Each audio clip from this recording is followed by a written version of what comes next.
안녕하십니까. 2021년 9월 11일 최병무의 팩트 시작하겠습니다.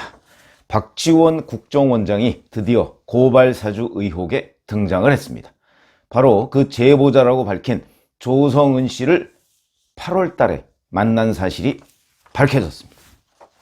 이게 뭘 의미하는지 이런 부분을 말씀을 드리겠습니다. 이렇게 되면 이른바 윤석열 전 검찰총장 측이 얘기하는 공작, 어느 단계였었는지는 몰라도 그런 의혹에 공작 의혹이 이제 생기게 되는 거죠. 거기에 힘을 더해주는 결과가 나왔다.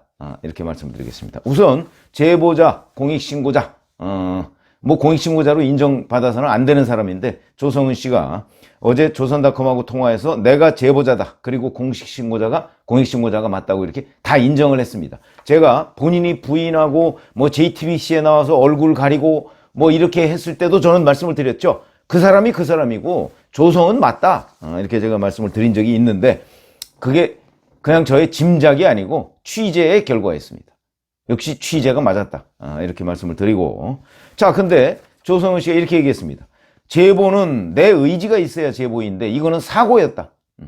사고가 나서 뉴스버스의 보도 강행을 거절하지 못했다. 이렇게 얘기했는데 글쎄 그 사고라는 게 제보죠, 결국은. 그 취재 정도만으로는 좀 어렵겠다며 나는 보도를 당초 바라지 않았다. 그런데 저쪽이라는 건 뉴스버스를 얘기하는 겁니다.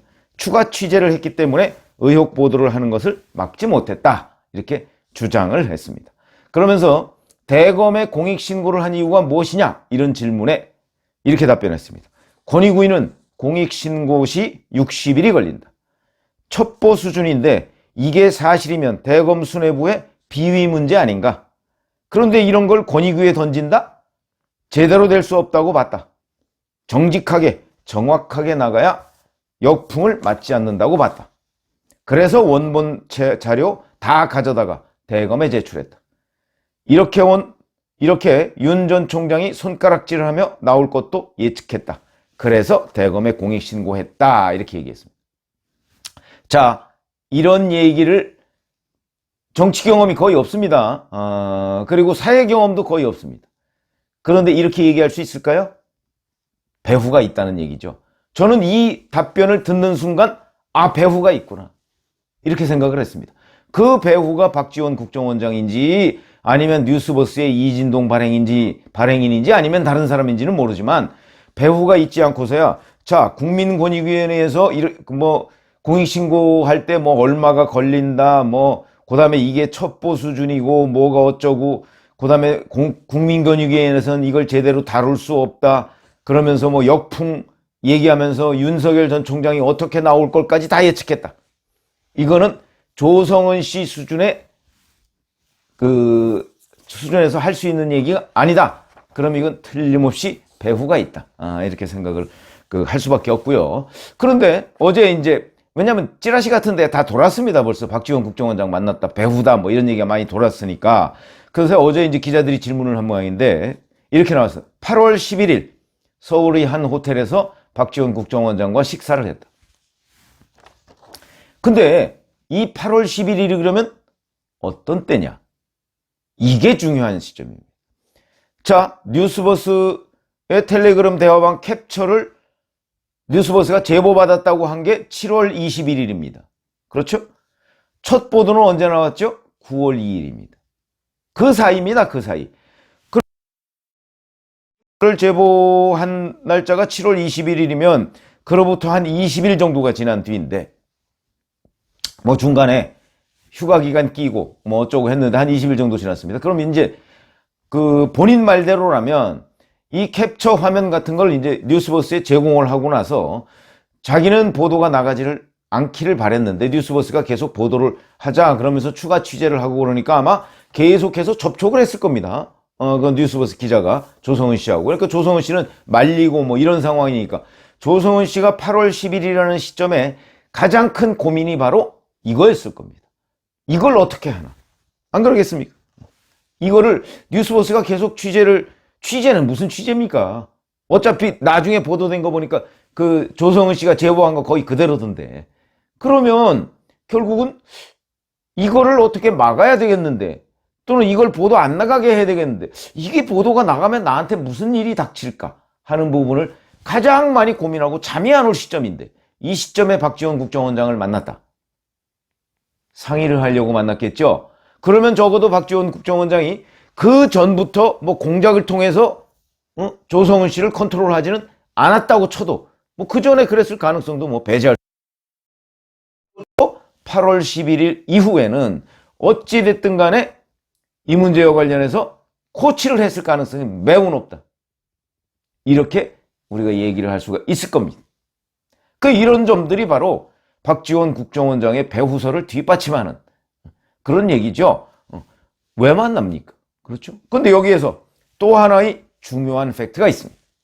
자, 8월 11일 날 만나고요. 8월 27일에 그렇지 않아도 저는 박지원 국정원장이 왜 갑자기 이런 일을 했을까?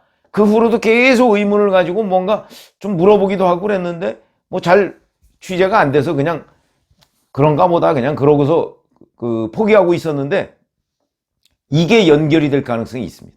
8월 27일 날 박지원 국정원장이 돌연 국회 특별결의안 통과에 따른 국민사찰 종식 선언 및 대국민 사과원이라는 걸 발표합니다. 그러면서 여기서 과거 국정원의 불법 사찰 정치 개입에 대해 다시 한번 사과드린다. 잘못을 영원히 기억해 다시는 똑같은 일이 반복되지 않도록 실천하겠다. 이렇게 얘기했는데 여기에 있는 국회 특별결의안 통과에 따른이라고 하는 게 7월 16일 날 국회 정보위원회에서 국가정보기관의 불법 사찰성 정보 공개 및 진상규명과 재발 방지를 위한 특별결의안 이게 통과가 됐습니다.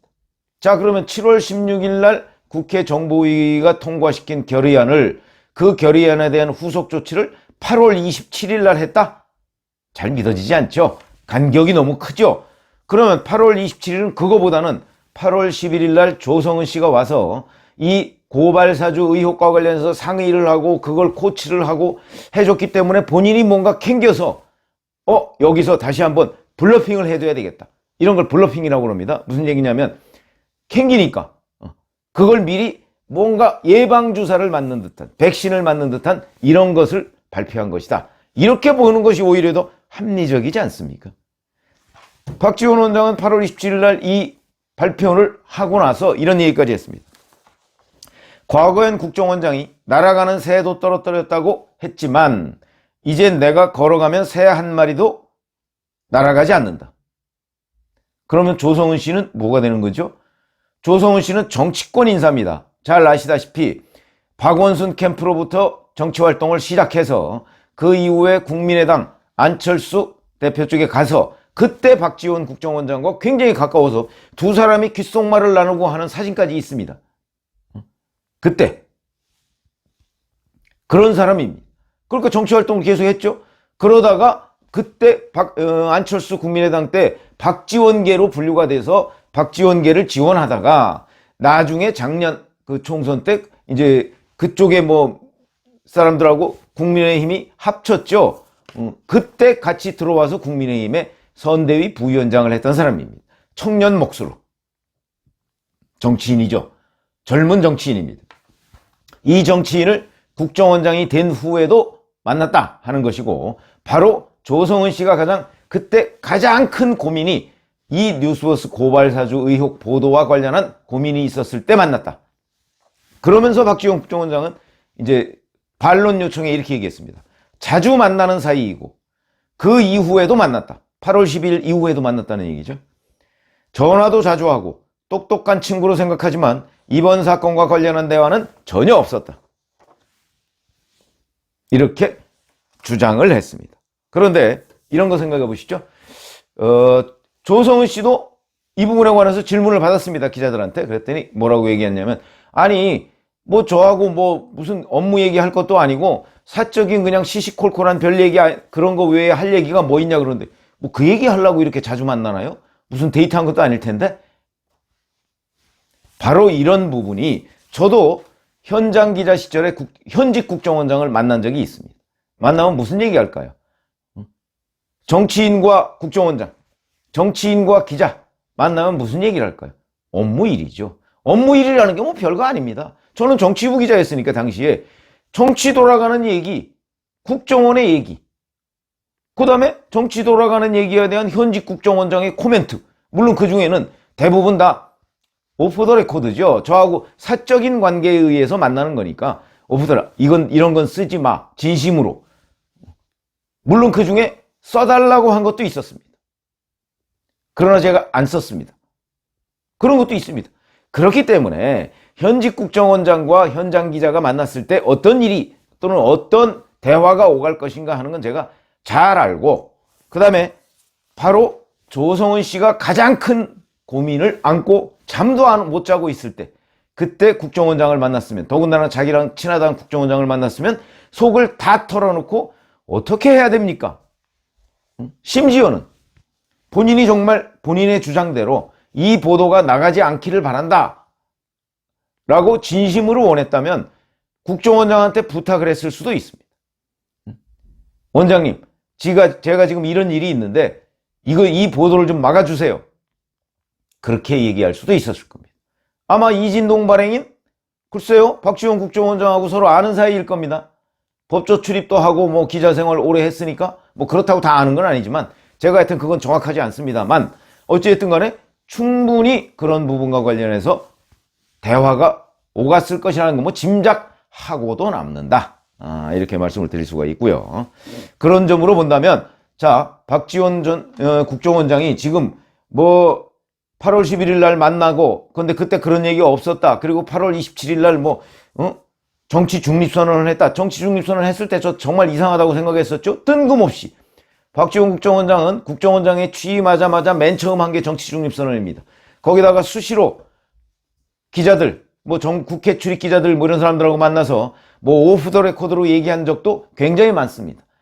자, 지금 바야흐로 대선철이다. 내가 엄청나게 대선과 관련해서 조심하고 중립을 해야 된다. 하는 얘기를 여러 차례 기자들한테 약속하면서 돌아서서는 바로 정치인 조성은을 만나고, 그 조성은이 뉴스버스의 야권 제1의 유력 주자인 윤석열 전 검찰총장과 관련한, 물론 제보할 때는 윤석열 얘기는 없었습니다. 뉴스버스가 그거를 윤석열로 억지로 엮은 것이죠. 근데 어찌됐든 간에 윤석열이 엮일 가능성이 있는 그런 일을 제보하고 난 이후에 국정원장이 만났다. 이거를 우리가 어떻게 설명해야 됩니까? 박지원 국정원장이라고 하면 늘 붙어 다니는 여러 가지의 이미지가 있습니다. 어찌 보면 조성은 씨를 만나서, 또는 국정원장과 또는 그 뉴스와 얽힌 여러 가지 이미지도 있죠. 그 두 가지가 다 맞아떨어진 장면이다. 그러면 박지원 국정원장이 과연, 자, 만나서 그런 얘기 안 했다, 이렇게만 얘기할 수 있는 입장인가? 그건 아니다. 스스로 수사를 자처하든지, 이 부분과 관련해서 다른 뭔가 대화록, 아마 국정원장이기 때문에 국정원장이 누구를 만나서 어떤 대화를 했다 하는 게 기록에 남아있을 가능성도 있습니다. 그런 것들을 제출한 데에서 검증을 받거나 수사를 받아야 한다. 공수처가 윤석열 전 검찰총장 고발사주 의혹과 관련해서 손준성 검사와 그 다음에 김웅 의원의 국회의원 회관, 이런 데를 압수수색하고 수사하는 것, 저는 수사할 가치가 있다고 생각을 합니다. 검찰이 수사하는 것보다는 낫죠. 검찰은 지금 그 박범계 법무부 장관의 지휘 아래 어찌 보면 제가 보건대는 일사불란하게 윤석열 전 검찰총장과 손준성 검사를 엮기 위해서, 왜냐하면 박범계 법무부 장관이 손준성과 윤석열 관계는 측근 그 이상의 관계다, 이렇게 얘기를 했습니다. 주장을 했습니다. 저는 그건 주장이라고 봅니다. 그러나 우리가 다 객관적으로 살펴봤듯이 손준성 검사는 바로 최강욱 열린민주당 대표가 세간에 알려지지 않았지만 내가 대단히 아끼는 후배다 라고 실토를 한 바 있고요. 그 다음에 바로 그 이유 때문인지는 모르지만 추미애 법무부 장관이 윤석열 사단 고립화 인사를 할 때 그 핵심 가까운 자리에 갖다 놨다. 감시조죠. 자, 그런데도 불구하고 박범계 법무부 장관은 이런 객관적 사실을 무시한 채 측근 그 이상의 사이다? 말도 안 되는 주장입니다. 이런 혹세무민을 하고 있는 사람의 지휘 아래에 있는 김호수 검찰총장이 지금 수사를 지휘하고 있는 거 아니겠습니까? 그거보다는 저는 공수처가 이 부분을 수사하는 게 훨씬 낫다. 공수처라고 우리가 믿을 수 있는 기관은 아니지만 그게 훨씬 낫다, 검찰보다는. 지금 김호수 검찰보다. 이런 생각을 하게 되는데, 어찌됐든 간에, 자, 이런 부분과 관련해서, 박지원 국정원장은 수사를 받아야 할 입장이고, 공수처는 이런 조성은 씨의 배후가 과연 누가 있는가 하는 부분에 관해서 전격적으로 수사에 착수해야 되는 일이 아닌가, 이렇게 생각을 합니다. 감사합니다.